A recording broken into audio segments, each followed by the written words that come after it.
Alright, tonight on the tube we're talking about magic mushroom myths. We'll do a bit of myth busting because a lot of folk spread some good urban myths about magic mushrooms that I think need a little bit of truth injected into those myths. Now, the first one I want to get into is the arsenic that is claimed to be in magic mushrooms. We all know arsenic as a highly poisonous substance to humans. Now, a lot of folk, they're going to tell you that as soon as you talk about magic mushrooms, they say, oh, these things are full of arsenic, and you know, if you eat them, they will kill you. Nothing less than that. Now, what a lot of folk I don't think they know, is yes, there is arsenic in magic mushrooms, but it is not the type that kills you.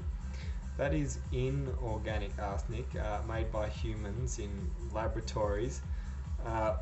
We make that stuff to kill us and other things in nature that we might not like.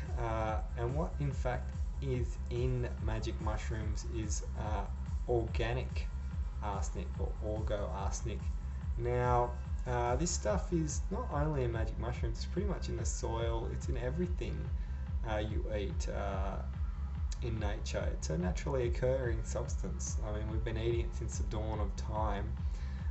It is actually no links have been made between orgo arsenic and any human illness, in fact.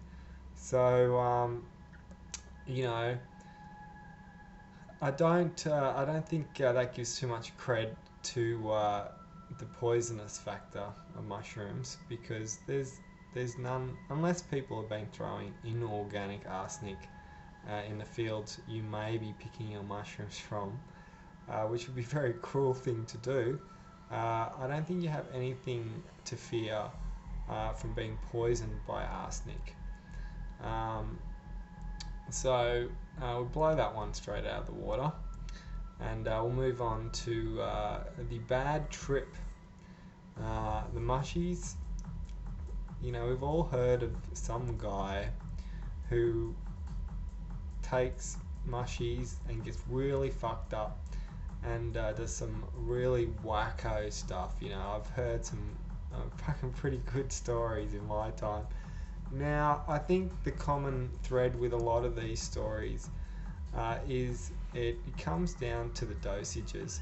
Now, magic mushrooms, you walk out into the countryside, they're just about everywhere, and Joe Bloggs, he wanders out there and he just sees them everywhere. They're free, you don't have to buy them. He just picks, a dozen and thinks, well, I'm going to try some magic mushies, and he heads back to his camp and makes up a pizza or something and downs, his mushies, which, is probably, for someone like Joe, is maybe 4 or 5 doses, for someone. Now, if you're going to take 4 or 5 doses of anything, I think you can have a pretty fucked up trip, a heavy one, and usually a bad one. It's if you haven't prepared yourself for it, it's just going to come on like a freight train. And now, a lot of this story ends up that, people are never the same after they take magic mushies. Now, I that might be true on some level, but I don't think they're crazy. I just think that before they take magic mushrooms, they're a bit of a wanker, and afterwards accuse them of that. So maybe being never the same is a good thing, but the jury's out on that one. I think it's purely a personal call. Now, a lot of folk think they'll say, oh, when you go out mushy picking, you've got to tap the cap. Tapping the cap, so you propagate the species, the spores fly down, and new little mushrooms, they grow. Now, this isn't the case at all, actually, because the mushroom is actually just a flower of a much larger mycelium body, they call it, that lives, it's a fine network that lives underneath the ground, very similar to, let's say, a spider web, and it can stretch for, kilometers. Of just one mushroom, can the body of one organism can be huge comparatively to a human. And the mushroom itself is just a small proportion of that mycelium body flowering.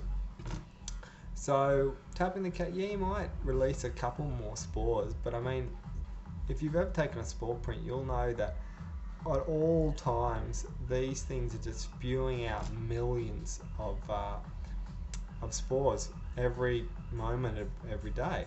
They're around. So if you're going to tap the cat, maybe take it to somewhere that aren't magic mushrooms or that particular species, and tap the cat there, because that'll have probably more effect of introducing that species to that area. So I think they're the three main ones. I've heard some other ones, but they're not so well known. But magic mushrooms, they don't have such a bad rep. I think get your dosages right. Don't fucking go nuts, because there's just lots of them out there and they're everywhere, and you can eat them every day. But if you eat anything every day, it's going to be bad for you. You eat steak every day, it's not good for you. You eat bacon for breakfast every day, not good for you. So just, in moderation, and get your dosages right, and forget about the arsenic, unless you're really worried. Apparently spirulina gets rid of inorganic and organic arsenic out of your body. So go get yourself a shitload of spirulina and eat that, if you're really paranoid, and enjoy life.